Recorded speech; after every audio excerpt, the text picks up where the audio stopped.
Hello all of you, welcome back to my channel. मैं आज आप लोगों के लिए लेकर आ चुकी हूँ एक कलेक्टिव रीडिंग जिसका टॉपिक रहने वाला है कि आपके पर्सन आपको क्या संदेश देना चाहते हैं। The channelled messages from your person. Okay, क्या कहना चाहते हैं आपसे, क्या बोलना चाहते हैं, ये जानने की कोशिश करेंगे। रीडिंग जनरल है, कलेक्टिव है, तो हो सकता है कि आपके सिचुएशन के साथ एक्यूरेटली भी मैच करे, ऐसा हो सकता है। ये सिर्फ कुछ परसेंट मैच करे, पॉसिबल है। तो ये भी पॉसिबल है कि आपकी सिचुएशन के साथ ना रेजोनेट करे। तो ओपन माइंडेड होकर सुनिएगा, ज़बरदस्ती अपने आप को रीडिंग में फिट इन करने की कोशिश मत कीजिएगा। ओके व्यूअर्स, ये रीडिंग जनरल है, कलेक्टिव है और टाइमलेस है। जब भी आप इस वीडियो को देखेंगे यह आपके साथ तभी रेजोनेट करेगा, फिर चाहे आप इस वीडियो तक कितने भी समय बाद क्यों ना पहुंचे हों। ओके,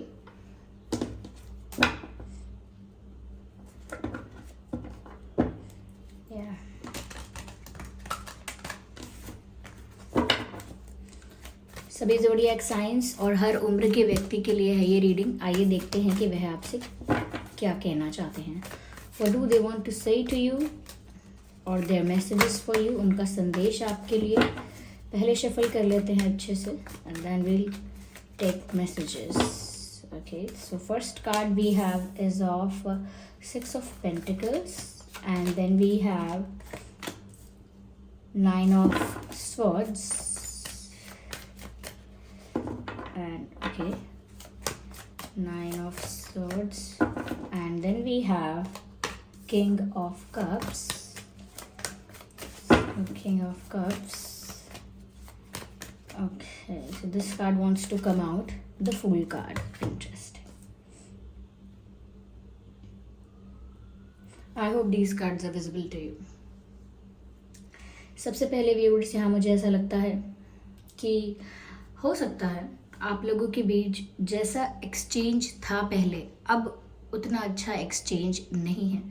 और एक्सचेंज से मेरा मतलब है कि आप लोगों का जो कम्युनिकेशन था दोनों तरफ से जो एफर्ट्स थे, दोनों तरफ से जो इंटरेस्ट था, इमोशनल इन्वेस्टमेंट थी, emotional investment, time investment, energy investment, अब वो इक्वल नहीं है। समवेयर यहाँ पर बैलेंस जो है अब नहीं रहा है। यानी कि आपको भी ऐसा लग सकता है या आपके पर्सन ऐसा फील कर सकते हैं कि आप दोनों के बीच बहुत ज़्यादा इम्बैलेंस क्रिएट हो चुका है गिव एंड टेक में। ओके, कोई एक पर्सन बहुत ज़्यादा एफर्ट्स लेता है, बहुत ज़्यादा कंसर्न है, और कोई एक है जो बिल्कुल केयर फ्री है और बिल्कुल अनबॉदर्ड और अनअफेक्टेड है इस रिश्ते में, कनेक्शन में, फ्रेंडशिप में, वट एवर द रिलेशनशिप और connection you have, but it is a love reading. Okay, ये लव रीडिंग है। तो यहाँ पर ऐसा लगता है कि जैसे दोनों में से एक इंसान को ज़्यादा चिंता है रिश्ते को मेंटेन करने की, प्रोटेक्ट और प्रिजर्व करने की, लेकिन दूसरे को कोई ज़्यादा फर्क नहीं पड़ रहा है। एंड समवेयर अब उनको ये रियलाइज हुआ है, now they are understanding this fact कि अब आप लोगों के बीच जो गिव एंड टेक है, जो एक्सचेंज है, चाहे वो फीलिंग्स का ही क्यों ना हो, कि इमोशनली आप उनको क्या बोलते हैं, वो आपको क्या एक्सप्रेस करते हैं, तो ये इमोशनल एक्सप्रेशन जो है, ओके, एक्सप्रेशन ऑफ लव, ये भी इक्वल नहीं है। ओके, तो यहाँ पर ये जितना भी इम्बैलेंस क्रिएट हुआ है ये किसी रीज़न से हुआ हो सकता है। ओके, या फिर डिस्ट्रैक्शन से हुआ है कि अटेंशन ज़्यादा डिस्ट्रैक्ट हो गया आपके पर्सन का उनका माइंड डाइवर्ट हुआ, उनका अटेंशन कहीं और डिवाइड हुआ, ये पॉसिबल है। ओके, तो उनका अटेंशन कहाँ कहाँ डिवाइड हुआ ये डिफ़र कर सकता है, अलग अलग रीज़न हो सकता है कि कोई थर्ड पार्टी सिचुएशन था, उनका करियर, उनके गोल्स थे, या उन्हें दूसरी जगह से बहुत अटेंशन मिल रहा था और भी ऑप्शंस थे, या हो सकता है कि उनको इतना अटेंशन आपने दिया या इतना स्पेशल फील करवाया, इतना अपने आप को इमोशनली इन्वेस्ट किया कि वो काफ़ी ज़्यादा पैम्पर्ड फील करने लगे, स्पेशल फील करने लगे, और कहीं ना कहीं आपको फॉर ग्रांटेड लेने लगे। And they stopped taking any efforts or they stopped doing things. Okay, उन्होंने सब कुछ करना अपनी तरफ से बंद कर दिया और उन्हें खुद नहीं पता चला कि कब उनकी तरफ से एफर्ट्स कम होते होते बिल्कुल ख़त्म हो गए, ऐसा लगने लगा। तो अब उन्हें ये रियलाइज़ हो रहा है व्यूअर्स कि आप लोगों के बीच गिव एंड टेक कम हो चुका है, ऑलमोस्ट ख़त्म हो चुका है, and now they are regretting about it. या दे हैव रिग्रेट्स, ऐसा लगता है कि अब वो बहुत ज़्यादा रिग्रेट में चले गए हैं और कहीं ना कहीं they are feeling apologetic and they want your forgiveness. वो अब बहुत शर्मिंदा है, दे आर एम्बेरस्ड और वो आपसे माफ़ी मांगना चाहते हैं। ओके, माफ़ी मांगना चाहते हैं कि उन्होंने इतना केयरलेस और इतना ज़्यादा केयरलेस और इतना ज़्यादा व्हाट शुड आई से, इतना ज़्यादा केयर फ्री केयरलेस ऐसा बिहेवियर इन्होंने आपको शो किया। ओके, इतने ज़्यादा लेस कंसर्न हो गए इस रिश्ते को लेकर और कहीं ना कहीं अपना टाइम इमोशंस को लेकर इन्होंने कुछ भी ऐसा नहीं किया इस कनेक्शन के लिए बहुत समय से। तो काफ़ी रिग्रेट में भी हैं, अपनी गलती का भी रियलाइजेशन हो रहा है और माफ़ी मांगना चाहते हैं।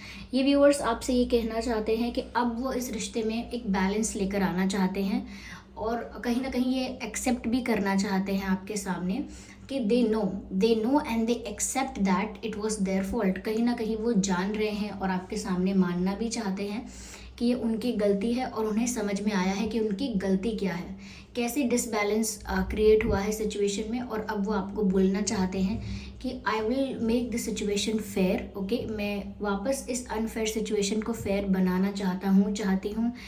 एक इक्वल गिव एंड टेक हम दोनों के बीच मुझे वापस मेंटेन करना है, ऐसा उनका इंटेंशन है, ऐसा ही उनका मैसेज भी है कि वो बैलेंस लेकर आना चाहते हैं। और ऐसा कह सकते हैं जैसे इक्वल ऐसा क्या कहूँ मैं, इक्वली सर्व करना चाहते हैं इस रिश्ते को जितना आपने किया है, ये समझ लीजिए। और माफ़ी मांगना चाहते हैं या आपसे ये भी कहना चाहते हैं व्यूवर्स कि वो इतना ज़्यादा रिग्रेट में है, इतना ज़्यादा गिल्ट में है कि उनको रातों में नींद भी नहीं आ रही है। या this person is not sleeping well. अगर ये सोते हैं तो कुछ घंटों के लिए, 3-4 घंटे हो गया, लेकिन इनको प्रॉपर नींद नहीं आ रही है। और ऐसा लगता है कि जैसे ओवर थिंकिंग की वजह से, एंग्जाइटी की वजह से, गिल्ट ट्रिप पर चले गए हैं, उस वजह से इनको नींद नहीं आ रही है। इनकी नींद उड़ गई है, नींद उड़ गई है तो सुकून जा चुका है, चैन नहीं है, सुकून नहीं है। और हर वक्त एक एंग्जाइटी सी है, जैसे कुछ छूट रहा है, जैसे कुछ बिछड़ रहा है, कुछ छूट रहा है, कुछ फिसल रहा है। इस तरह की एंग्जाइटी इन्हें फील हो रही है और ये आपको बताना चाह रहे हैं ये सब, that I can't even sleep.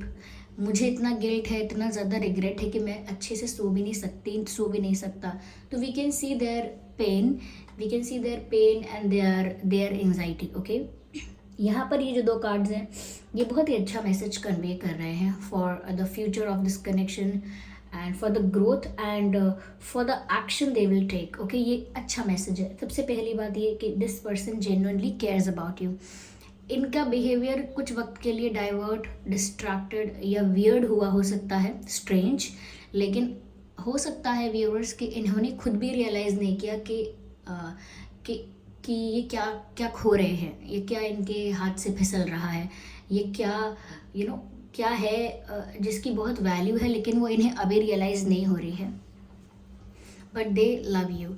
यहाँ पर किंग ऑफ कप्स का कार्ड है। ये इंसान आपके लिए जेन्युइन इमोशंस फील करता है या करती हैं। बस इतनी सी बात है कि अगर आप इन्हें ज़्यादा अटेंशन देते हैं, ज़्यादा केयर करते हैं, over protective, over loving, over caring इनके लिए हो जाते हैं, हमेशा अवेलेबल रहते हैं, तो कहीं ना कहीं ऐसा हो जाता है कि ये पर्सन आपको थोड़ा फॉर ग्रांटेड लेने लगते हैं, क्योंकि इनको ऐसा विश्वास है और ऐसा इनको लगने लगता है कि अब आप तो इनके पास हमेशा ही रहेंगे, आप तो इनसे इतना सच्चा प्यार करते हैं, इतना ट्रू लव करते हैं, इतना ज़्यादा केयर करते हैं कि आप उनको छोड़कर कभी दूर जाएंगे ही नहीं, ऐसा वो विश्वास कर लेते हैं। ओके व्यूअर्स, तो यहाँ पर इनका प्यार, इनके इमोशंस बहुत जेन्युइन है, यहाँ पर ये साफ नज़र आ रहा है। ये सीरियस भी हैं आपको लेकर, इनकी फीलिंग्स भी फेक नहीं है, कोई टाइम पास नहीं है, बस ये है कि ये थोड़ा ज़्यादा अपने आप को स्पेशल फील करने में इतने बिजी हो गए, खुद के लिए स्पेशल फील करने में, और खुद को ऐसा रिस्पेक्ट और ऐसा अटेंशन आपसे मिला, इनको मिला, तो उस चीज़ में इतना खो गए, उस चीज़ को इतना एंजॉय करने लगे कि वो भूल गए या वो चीज़ वो रियलाइज़ नहीं कर पाए कि इनको भी सेम करना चाहिए। तो खुद को बहुत स्पेशल फील किया, और लेकिन वो आपसे प्यार करते हैं। ओके, वो आपसे ये बोलना चाहते हैं कि वो आपसे बहुत प्यार करते हैं, वो आपसे बोलना चाहते हैं कि वो आपके लिए सीरियस हैं, वो आपको ये भी समझाना चाहते हैं कि उनके इमोशंस कोई नाटक या कोई माइंड गेम नहीं था, वो सच में आपके लिए वैसे ही ट्रू इमोशंस फील करते हैं। तो इनका इंटेंशन, इनके इमोशंस ट्रू हैं, जेन्युइन हैं। यहाँ पर कोई टाइम पास, कोई फेक, कोई कैजुअल रिलेशनशिप की या कोई कैजुअल अप्रोच नहीं है इनकी। This person is serious about you.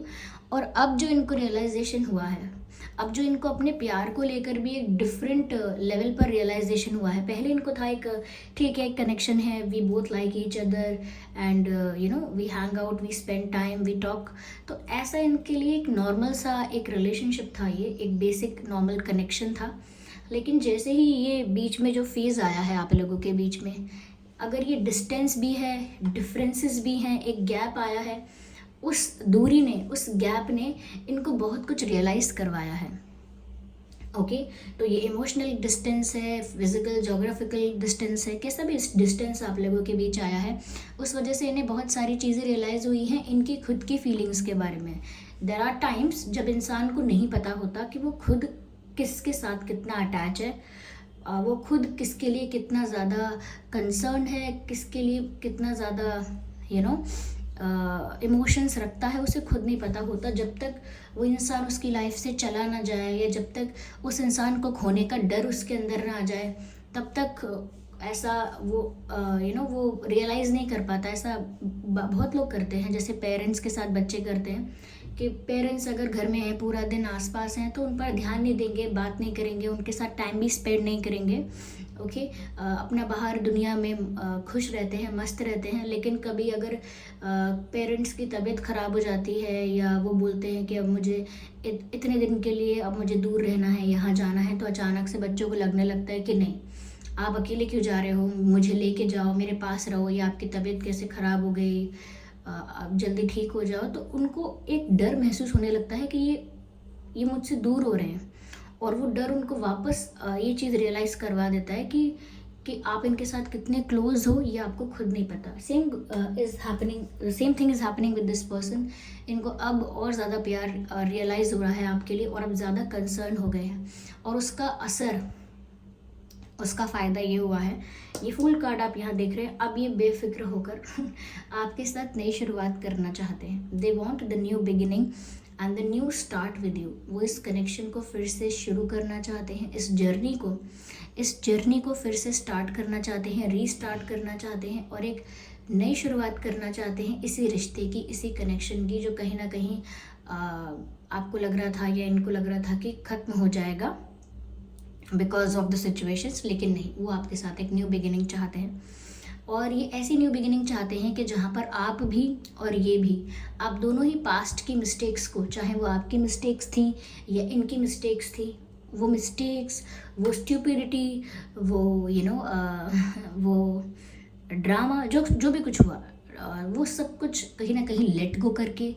Release करके एक नई शुरुआत की तरफ जाएं। ऐसा नहीं कि पास्ट का बर्डन, पास्ट के ग्रजेस कैरी करके आगे बढ़ सकते हैं, नहीं। वो चाहते हैं आप भी सब पास्ट का भुला दें जो इनसे हुआ है, और अगर आपसे कुछ हुआ है तो ये भी भूल जाएंगे और फिर एक नई शुरुआत करते हैं। So they are ready for the new beginning. यहाँ पर अर्थ साइन है, वाटर साइन है, एयर साइन है, और मैंने बोला भी है कि टैरो रीडिंग में ऑलमोस्ट सभी साइंस कवर हो जाते हैं, तो इसीलिए एक एक साइन बताने का कोई मतलब नहीं रह जाता ऐसे। ओके, हो सकता है आप में से किसी के पास पेट है, आप दोनों में से किसी के पास कोई पेट हो सकता है। Okay, I need one card at one time. Yeah and they are also thinking about offering you their love. ऐसा लगता है वो आपसे अपना प्यार कन्फेस भी कर रहे हैं। वो शायद आपको आई लव यू कहना चाहते हैं और शायद वो आपसे ये भी कहना चाहते हैं कि let's start it over again. Okay, वो आपसे ये भी कहना चाहते हैं let's have a fresh beginning, या गिव मी अनदर चांस। वो ये भी आपसे कहना चाहते हैं गिव मी अनदर चांस, मुझे एक और मौका दीजिए। They want the growth of this connection. Okay, they want the growth of this relationship. वो चाहते हैं कि इस रिश्ते की ग्रोथ हो, इस कनेक्शन की ग्रोथ हो, वो चाहते हैं, और कहीं ना कहीं वो ये देख रहे हैं कि आप उनके लिए बहुत लकी हैं। तो इनको लगता है कि आप इनके लिए बहुत लकी हैं जब से आप इनकी लाइफ में आए हैं, या जब आप इनकी लाइफ में होते हैं जब तो इनकी लाइफ में ब्यूटीफुल पॉजिटिव चेंजेस आते रहते हैं। ओके, इनकी लाइफ में ये ग्रो करते रहते हैं और सेटिस्फाइड रहते हैं, हैप्पी रहते हैं। लेकिन जैसे ही आपसे दूर होने लगते हैं, इनकी लाइफ में नेगेटिविटी हर तरफ हो जाती है, बहुत हैवी और लो फील करने लगते हैं, कहीं ना कहीं ग्रोथ भी इनकी स्टक हो जाती है। तो इनको ऐसा लगता है कि जैसे आप इनके लिए बहुत लकी भी हैं, इसीलिए उन्हें आप तो चाहिए। तो वो आपको ये भी बोलना चाहते हैं that you are very lucky for me, या they want to tell you that you are very lucky for them. So let's see, वो आपसे अपनी फीलिंग्स शेयर करना चाहते हैं फॉर श्योर। वो आपसे अपनी फीलिंग्स शेयर करना चाहते हैं। आई नीड वन कार्ड, ओके। आपसे अपनी फीलिंग्स शेयर करना चाहते हैं, ओके। कंट्रोल। अब तक तो व्यूअर्स वो अपने अंदर के पेन को, गिल्ट को और रिग्रेट को, या जो भी दुख हो रहा है उनको, उसको बहुत ज़्यादा कंट्रोल करके दबा के रख रहे थे। बट सून, ओके, बहुत जल्दी इनका ये दुख भी कहीं ना कहीं रिलीज़ होगा और ये माफ़ी भी मांग सकते हैं। यस, ये अपने इमोशंस को ना बहुत कंट्रोल करने की कोशिश करते हैं। ये इस बात को लेकर भी थोड़ा सा चिंतित हैं कि ये तो चाहते हैं कि सिचुएशन अब फेयर हो जाए, सिचुएशन में अब बैलेंस मेंटेन हो जाए, लेकिन इनको पता नहीं है व्हाट विल हैपन नेक्स्ट। इन्हें नहीं पता है कि आगे एक्चुअली होगा क्या, एग्जैक्टली क्या होगा आगे, और अगर ये कोई एक्शन भी लेंगे तो आपका क्या रिस्पॉन्स होगा, ये भी प्रिडिक्ट नहीं कर पा रहे हैं। ओके, अज्यूम करने की कोशिश करें कि आप ऐसा रिएक्ट कर सकते हैं, वैसा करते हैं, प्रिडिक्ट करने की कोशिश करें, क्या एक्सपेक्ट करें, आगे आने वाले समय से क्या एक्सपेक्ट करें, इनको समझ भी नहीं आ रहा। तो इनके लिए सब कुछ एक ब्लैंक शीट की तरह हो गया है कि आगे क्या होगा इनको नहीं पता। इनको बस इतना पता है कि इन्हें आपके साथ न्यू बिगिनिंग चाहिए, इन्हें आपसे अपनी फीलिंग्स शेयर करनी है। एंड वो अपने दर्द को बहुत कंट्रोल कर चुके हैं, बहुत सप्रेस कर चुके हैं, बहुत दबा चुके हैं। इससे ज़्यादा वो कंट्रोल कर भी नहीं पाएंगे। तो वो प्रिडिक्ट नहीं कर पा रहे हैं आगे क्या होगा, इस चीज़ से भी थोड़ा उनको टेंशन महसूस होती है। यस, लेट्स सी कि वो आपसे और क्या कहना चाहते हैं। Okay, just a second viewers, just a second.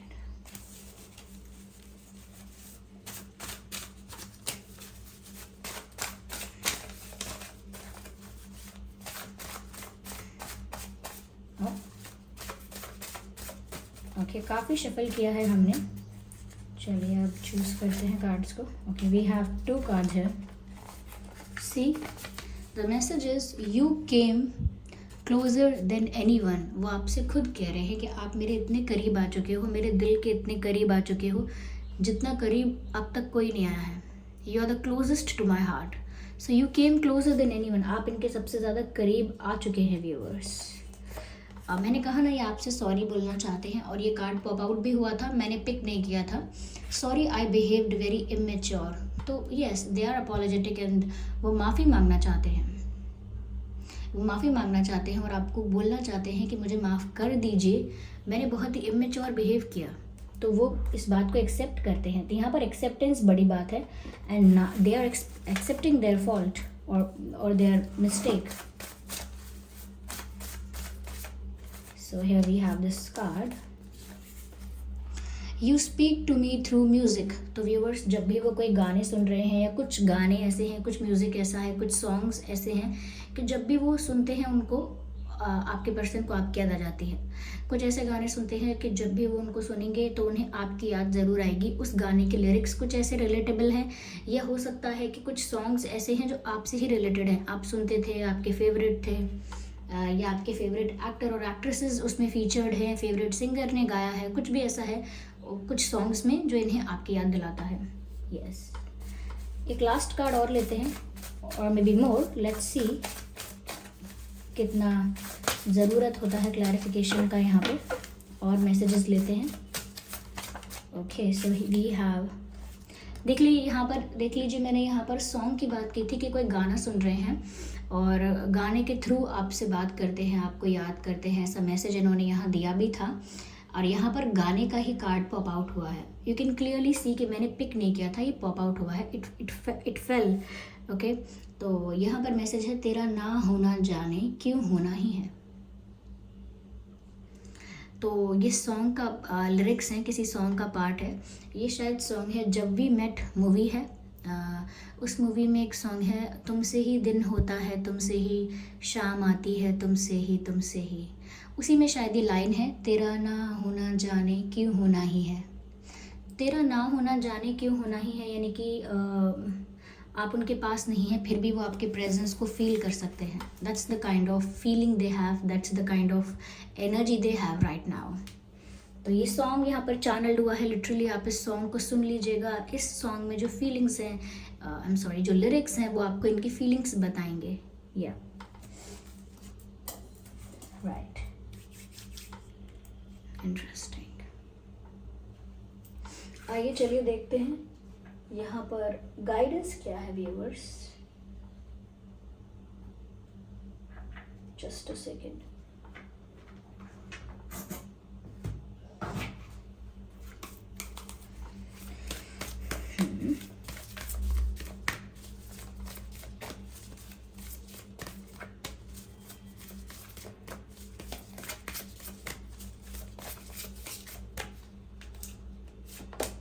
Wow, I have to consider both of them. बहुत बार अभी रीडिंग में ऐसा हुआ है, मैंने कोई कार्ड पिक किया और एक साथ में पॉप आउट हुआ है। बहुत ही अच्छी बात है। Nothing is yet set in stone, surrender to divine. Viewers, अगर आपको अभी भी कोई चिंता है इस रिश्ते को लेकर, इस कनेक्शन को लेकर, कोई फिक्र अभी भी बाकी है, तो आप सब कुछ डिवाइन को सरेंडर कर दीजिए। Everything will be fine and things will fall in to place. जो भी कुछ होना है वो सही होगा आपके साथ, ऐसा विश्वास रखिए और डिवाइन को सरेंडर कर दीजिए। That's very important. This is the guidance for you. Okay, ignore the background noise, there are street vendors. Okay, so ignore that noise. Nothing is yet set in stone. अभी कुछ भी fix नहीं हुआ है, अभी कुछ भी परमानेंटली डिसाइड नहीं हुआ है व्यूअर्स। ओके, कुछ भी अभी ऐसा कंफर्म नहीं है। अभी भी सिचुएशन चेंज हो सकती है, एनर्जी चेंज हो सकती है। तो अभी भी ऐसा कुछ डिसाइड नहीं हुआ है कि अब यही रहेगा या फिर ऐसा ही होगा या वैसा ही होगा। सिचुएशन अभी चेंज हो सकती है, एनर्जी भी चेंज हो सकती है, और कहीं ना कहीं आपको प्रिपेयर्ड रहना है चेंजेस के लिए। तो किसी भी सिचुएशन को फिक्स और परमानेंट मानने की गलती मत कीजिएगा। ओके, क्योंकि ये फ्लक्चुएशन वाला स्टेट है, ये चेंज होता है। लेकिन अगर फिर भी आपको चिंता होती है किसी बात को लेकर, तो सरेंडर टू द डिवाइन। आप सब कुछ ईश्वर को, यूनिवर्स को सरेंडर कर दीजिए। और मैं आपको सच बताना चाहती हूँ कि सरेंडर की जो एनर्जी है, सरेंडर करने का जो भाव है, वो इतना स्ट्रॉन्ग है, इतना ज़्यादा रिलैक्सिंग है। मैं आपको क्या बताऊं कि जब आप रिलैक्स फील करते हैं, इतना फील करते हैं रिलैक्स, जब आप सरेंडर कर देते हैं। थोड़ा मैंने आगे पीछे ये वर्ड्स को, सेंटेंसेस को मैंने फ्रेम नहीं किया ठीक से, लेकिन आप समझ गए कि आप जब सरेंडर करते हैं डिवाइन को, तो आप इतना ज़्यादा रिलैक्स्ड, इतना ज़्यादा काम फील करते हैं कि फिर आपको सच में किसी चीज़ की चिंता नहीं रहती, किसी भी चीज़ की चिंता नहीं रहती। आप अगर सच में थोड़ा सा शांत मन के साथ अकेले बैठकर, बिल्कुल ब्लैंक होकर, अगर थोड़ा सा इसी बात पर फोकस करेंगे कि सच में आपको किस बात की चिंता है, और चलिए जिस बात की चिंता है वो बात आपको समझ में आ गई, अब ये बताइए कि वो बात कितनी बड़ी है। जीवन मरण से ज़्यादा बड़ी तो नहीं होगी ना। आपका जन्म हुआ है और हमारा जन्म हुआ है और हम चले जाएंगे, इससे ज़्यादा बड़ी नहीं है बात कोई भी। इसीलिए ज़्यादा चिंता मत कीजिए। आई होप ये रीडिंग आपके लिए हेल्पफुल रही है, रिलेटेबल रही है। इस रीडिंग ने अगर आपको थोड़ा बहुत भी गाइड किया है तो वीडियो को लाइक करें, कमेंट करके बताएं कितने % आपकी सिचुएशन के साथ रेजोनेट करती है। वीडियो को लाइक ज़रूर करें और सब्सक्राइब करें ड्रीम टैरो चैनल को और बन जाएं ड्रीम टैरो फैमिली का हिस्सा। बेल आइकन को ज़रूर प्रेस करें ताकि जब भी मैं कोई वीडियो लेकर आऊँ सबसे पहले वो आप तक पहुँच सके। चलिए फिर मिलते हैं अगली रीडिंग में, तब तक के लिए bye bye family, bye bye angels, love you all, bye bye, take care.